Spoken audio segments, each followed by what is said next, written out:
आप सभी को मेरा सुप्रभात। मैं एक नया वीडियो लेकर के आया हूं। आज हम पढ़ेंगे गति के समीकरण का निगमन करना ग्राफिकल मेथड से। सबसे पहले हम देखते हैं कि ये गति के समीकरण का निगमन करना कौन कौन से क्लास में है।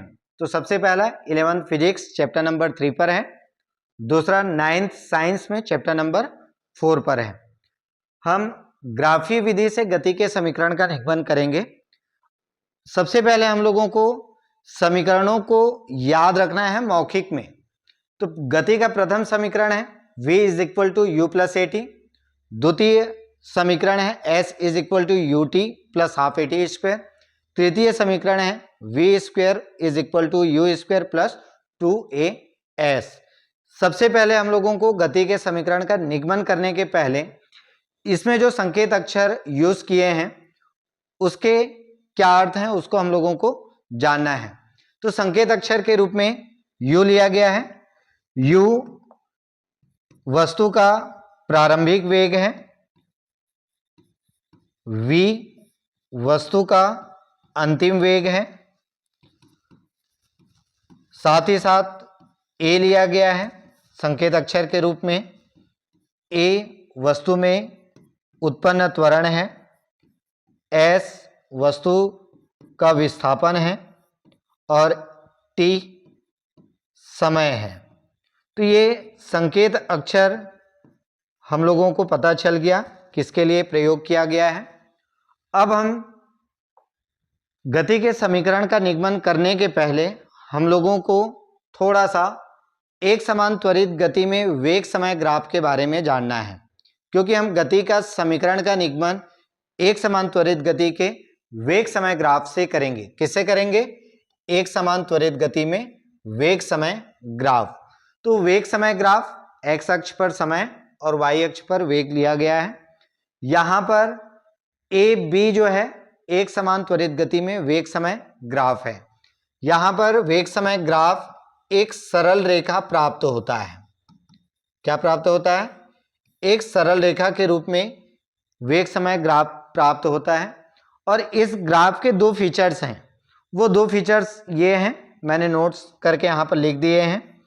सबसे पहला तो वस्तु में जो उत्पन्न त्वरण है वो वेग समय ग्राफ और उसकी प्रवणता के बराबर है। दूसरा, वस्तु का जो विस्थापन है वेग समय ग्राफ, ये वेग समय ग्राफ है a और समय अक्ष है OD, इसके बीच जो घिरा क्षेत्रफल है उसके बराबर है। अर्थात विस्थापन S जो है यहां पर लिखा हुआ है, विस्थापन S ABDO जो चतुर्भुज मिला है उसके क्षेत्रफल के बराबर है। और ये जो चतुर्भुज मिला है ये समलंब चतुर्भुज है। ये भी हम लोगों को जानना है कौन सा चतुर्भुज है, समलंब चतुर्भुज। तो ये दो फीचर्स हम लोगों को यहां से प्राप्त हो जाता है वेग समय ग्राफ से। अब हम वेग समय ग्राफ से गति के समीकरण का निगमन करेंगे। मैं फिर से वही ग्राफ यहां पर बनाया हूं। अब इस ग्राफ के बारे में हम लोगों को 2-4 लाइन शब्दों में बताना है। यहां पर लिखा गया है कि वस्तु का जो प्रारंभिक वेग है वो u है, वस्तु का प्रारंभिक वेग u, वस्तु का जो त्वरण है वो a लिया गया है, साथ ही साथ t समय पश्चात वस्तु का अंतिम वेग क्या ले लिया गया है, v लिया गया है, और वस्तु का विस्थापन s है। साथ ही साथ इस ग्राफ में वेग समय ग्राफ के रूप में दर्शाया गया है AB क्या है? वेग समय ग्राफ है। अब इस ग्राफ में जो बिंदु अंकित किए गए हैं उसके लिए संगत हम लोगों को पता करना है। तो यहां पर देख करके हम लिखेंगे संगत बिंदु कौन सा है। तो सबसे पहले 0 समय पर संगत बिंदु ग्राफ का कौन सा है? A है, जो ब्लू कलर में दर्शाया गया है। संगत बिंदु कौन सा है? A है। और t समय पर ग्राफ पर संगत बिंदु कौन सा है? B है। ये हमने ग्राफ AB पर जो A और B बिंदु लिया गया था वो संगत बिंदु को हमने यहां पर लिख लिया। साथ ही साथ अभी हम लोगों को ग्राफ में ये देखना है कि कौन सी लंबाई किसके बराबर है? तो सबसे पहले O से लेके A तक ये U के बराबर है और OA जो है CD के बराबर है। तो यहां पर OA बराबर CD किसके बराबर है? U के बराबर है। तो OA is equal to CD is equal to U। इसी क्रम में OE V के बराबर है और यही OE और BD की लंबाई भी क्या है? सेम है, इसलिए OE और BD इज इक्वल टू क्या हो जाएगा? V हो जाएगा। साथ ही साथ x अक्ष पर देखते हैं समय t के लिए, t किसके बराबर है? OD के बराबर और AC की लंबाई भी उतनी ही है OD के बराबर। तो यहां पर OD is equal to AC और ये किसके बराबर है? समय t। अब ये हम ग्राफ के बारे में बता दिए। अब हम प्रारंभ करते हैं गति के प्रथम समीकरण का निगमन। तो गति का प्रथम समीकरण है v is equal to u plus a t. ये लेकर के हम लोगों को इस ग्राफ के माध्यम से लाना है। अब हम प्रारंभ करते हैं, जो दो फीचर्स बताया मैंने, किसका? वेग समय ग्राफ का। तो उसमें से पहला जो गुण है उसको यहां पर मैं लिखता हूं कि वस्तु में उत्पन्न त्वरण जो है वेग समय ग्राफ की प्रवणता के बराबर है। A is equal to tan theta. मैं इसको इक्वेशन नंबर 1 ले लेता हूं, ले लिया मैंने। अब हम इस ग्राफ में एक समकोण त्रिभुज ABC को देखते हैं। कौन सा त्रिभुज? ABC। ये देख लो, वही ग्राफ है, कॉपी किया हूं मैं वहां से। त्रिभुज ABC समकोण त्रिभुज है। इस समकोण त्रिभुज में tan थीटा ले लेते हैं। समकोण त्रिभुज में tan थीटा। कौन सा समकोण त्रिभुज? समकोण त्रिभुज ABC। समकोण त्रिभुज ABC में मैंने क्या ले लिया? tan थीटा ले लिया। हमें पता है कि tan theta is equal to लंब बटे आधार होता है। तो यहां पर लंब के रूप में BC है और आधार क्या है? AC। तो tan theta is equal to BC upon AC। फिर से हम जो लंबाई मिला है BC और AC, इसको बदलते हैं ग्राफ से। BC को मैं लिख सकता हूं BD माइनस CD। तो BC के जगह मैंने लिख दिया BD माइनस CD और AC के जगह OD के बराबर है, तो मैं इसको लिख दिया OD। अब ये देख लेते हैं BD, अभी हमने बताया BD किसके बराबर है? V के बराबर। CD किसके बराबर है? U के बराबर। और OD किसके बराबर है? T के बराबर। तो यहां पर इसको मैं इक्वेशन नंबर 2 ले लेता हूं। अब इक्वेशन 1 और इक्वेशन 2 दोनों में हम देखते हैं, वहां पर आया था A बराबर tan थीटा इक्वेशन 1 में। तो यहां पर tan थीटा की वैल्यू कितनी आई है? V माइनस यू बटे टी। तो इस A की वैल्यू रख देते हैं A। tan थीटा की जगह पे क्या रखेंगे? V माइनस यू बटा टी। V माइनस यू बटे टी पक्षांतर करते हैं u t a t V minus u. अब यहां से पक्षांतर करेंगे तो V is equal to u plus a t. तो यहां से गति का प्रथम समीकरण का निगमन हो जाता है। गति का प्रथम समीकरण का निगमन हो जाता है V is equal to u plus a t. अब इसी ग्राफ से हम निगमन करेंगे गति का द्वितीय समीकरण। गति का द्वितीय समीकरण है S is equal to u t plus half a t square. अब इसका निगमन करने के लिए हम जो उसके ग्राफ के दूसरे गुण हैं, कौन सा? वस्तु में जो उत्पन्न विस्थापन S है, समलंब चतुर्भुज ABDO का क्षेत्रफल के बराबर होता है। मैंने छायांकित भाग बनाया था। इस ग्राफ में जो समलंब चतुर्भुज है, कौन सा?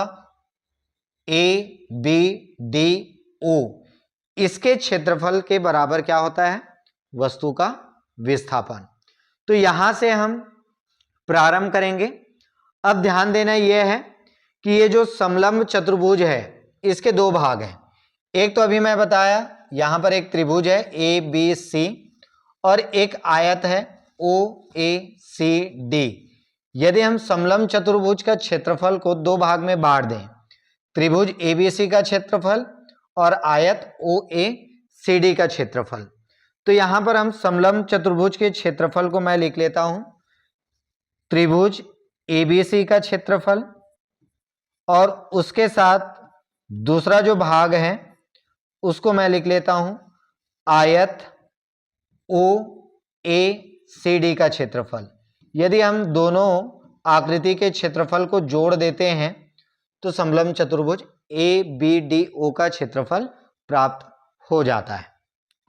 अब हम जानते हैं कि त्रिभुज का क्षेत्रफल का फार्मूला क्या होता है। त्रिभुज के क्षेत्रफल का फार्मूला, त्रिभुज के क्षेत्रफल का फार्मूला होता है 1/2 आधार गुणित ऊंचाई। ये त्रिभुज के क्षेत्रफल का फार्मूला है। अब हम देखते हैं त्रिभुज एबीसी में। त्रिभुज एबीसी में आधार जो है ये वाला भाग है, आधार कौन सा होगा, एसी होगा, और ऊंचाई जो है ये बीसी वाला भाग है, ऊंचाई। तो यहां पर आधार के रूप में हमने ले लिया सबसे पहले तो 1/2 आधार एसी और ऊंचाई कितना है बीसी, साथ ही साथ प्लस आयत ओएसीडी का क्षेत्रफल। तो आयत का क्षेत्रफल लंबाई गुणित चौड़ाई, तो लंबाई ओडी और चौड़ाई कितना है ओ ए है, तो ओडी गुणित ओ ए। अब हम फिर से ग्राफ में इसका मान रखेंगे। अब वही ग्राफ है, मैं फिर से अगले पेज में कॉपी किया हूं। अब हम ग्राफ से मान रखते जाते हैं। 1/2 त्रिभुज एबीसी का आधार था एसी, एसी किसके बराबर है ओडी, और ओडी किसके बराबर है टी, ये पहले दर्शा चुके हैं, गुणित ऊंचाई कितना है बीसी, बीसी को मैं लिख सकता हूं बीडी माइनस सी डी, तो ये हो जाएगा बीडी माइनस सी डी, फिर प्लस आयत ये वाला है, इसका क्षेत्रफल लंबाई ओडी और चौड़ाई जो है ओ ए, तो ओडी किसके बराबर है टी के बराबर, और ओ ए किसके बराबर है यू के बराबर। तो अपने पास ये प्राप्त हो जाएगा एस, पहले मैं लिख लेता हूं यू टी, ये यू टी हो गया, प्लस हाफ टी, इसको लिख लेता हूं टी के साथ। अब b d minus c d, b d अपने पास कितना है, बी डी जो है वी के बराबर है और सी डी यू के बराबर है, तो ये आ जाएगा वी माइनस यू। अभी हमने गति का प्रथम समीकरण पढ़ा है। गति का प्रथम समीकरण क्या होता है, गति का प्रथम समीकरण होता है v is equal to u plus a t. अब यहां से हम a t is equal to क्या लिख सकते हैं v माइनस यू, तो v माइनस यू के रिप्लेस में हम क्या रखेंगे ए टी, तो यहां पर हम डायरेक्ट उसको रख सकते हैं u t plus half T और v माइनस यू के जगह ए टी, तो ये अपने को प्राप्त हो जाएगा s is equal to u t plus half, multiply करेंगे तो ये आ जाएगा ए टी का स्क्वायर। तो यहां पर गति के द्वितीय समीकरण का निगमन हो चुका है। अब इसी ग्राफ से हम गति के तृतीय समीकरण का निगमन करेंगे। फिर से गति का तृतीय समीकरण ये तो हम लोगों को याद हो चुका है, इसका निगमन करना है v square is equal to u square plus 2as। अब यहां पर फिर से जो दूसरा गुण था एक वेग समय ग्राफ का, विस्थापन s जो है समलंब चतुर्भुज ए बी डी ओ के क्षेत्रफल के बराबर होता है। तो मैं यहां पर पहले बता देता हूं, इसके पहले वाले में हमने क्या किया, द्वितीय समीकरण के लिए इसी चतुर्भुज का क्षेत्रफल निकाले थे समलंब चतुर्भुज का, लेकिन हमने उसको दो भाग में बांट दिया। अभी हम लोगों को दो भाग में नहीं बांटना है, सीधा सीधा समलंब चतुर्भुज का क्षेत्रफल,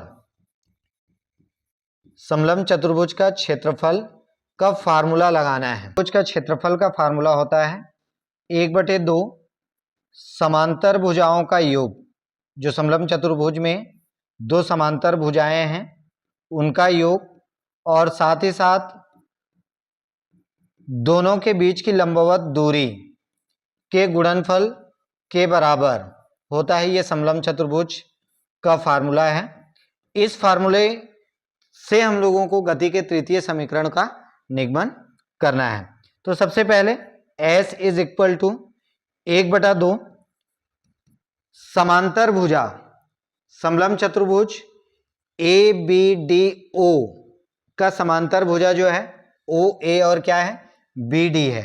तो यहां पर इनका योग OA plus BD, OA plus BD ये समांतर भुजाओं का योग हो गया। इनके बीच की जो लंबवत दूरी है वो है AC, इसका गुणा के रूप में है फार्मूले में लंबवत दूरी। दोनों भुजाओं के जो समांतर भुजा है OA और BD, इसके बीच की लंबवत दूरी है AC। अब हम ग्राफ से देख करके इसका मान रख देते हैं। S is equal to 1/2 OA किसके बराबर है U के बराबर है, प्लस BD किसके बराबर है V के बराबर है। और अभी हमने AC का वैल्यू यहां पर लिखा है, किसका AC का वैल्यू कितना है, AC OD के बराबर है, तो ये हो जाएगा T। AC OD के बराबर है इसलिए OD की वैल्यू T है, तो AC की वैल्यू क्या होगी T होगी। हमने यहां पर गति का प्रथम समीकरण देखा है। गति के प्रथम समीकरण में मैं फिर से बात करता हूं, यहां पर गति का प्रथम समीकरण V is equal to U plus AT है। यहां से AT is equal to V minus U होगा, और साथ ही साथ यदि हम A को भी इसमें पक्षांतर कर देते हैं तो T is equal to V minus U बटे A। तो ये T की जो वैल्यू है V माइनस U बटे A, इस T के रिप्लेस में रखना है। अब T के रिप्लेस में हम रखते हैं तो ये मिल जाएगा S is equal to 1/2 V plus U, और T की वैल्यू अपने पास आया है गति के प्रथम समीकरण से V माइनस U बटे A। बटे में जो 2 और A है इसको हम साइड चेंज कर देते हैं तो यह आ जाएगा 2AS। यहां पर मिलेगा V प्लस U और यहां पर है V minus U। 2AS is equal to A plus B A minus B बीजगणित के फार्मूले के रूप में है, तो इसकी वैल्यू हो जाएगी V square minus U square. यदि हम U स्क्वायर को पक्षांतर कर देते हैं तो V स्क्वायर की वैल्यू प्राप्त हो जाएगी U स्क्वायर प्लस 2AS। ये गति का तृतीय समीकरण। इस प्रकार हमने गति का तीनों समीकरण का निगमन ग्राफिकल मेथड से देखा है, एग्जाम की दृष्टि से इम्पॉर्टेंट है। अब हम नेक्स्ट आगे और भी वीडियो बनाएंगे और नए टॉपिकों को नए तरीके से समझने का प्रयास करेंगे।